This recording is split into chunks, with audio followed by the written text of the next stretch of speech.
राजा जी वोट दे ऐसे ही ना जी अना तो नाराज होई तो जनता ने क्या कही वोट दी हमको वोट दे ऐसे ना औरत ये बड़ा खुश भी है प्रोग्राम देख करके और विमला जी से तो प्यार से कहती है कि वोट दी राजा जी वोट दी अब की विमला जी के वोट दी जी अब की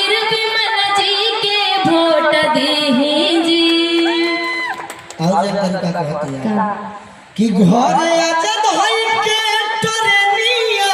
राजा जी क्या बात है सबक से आगे बजवाला निसोनिया राजा जी कि विमला कुमारी जी के सगरी बलहर इहे बात चर्चा देहात चाहे कहतारी घर में से पानी आए राजा जी और कहतारी कि राजद के पानी ना बहनी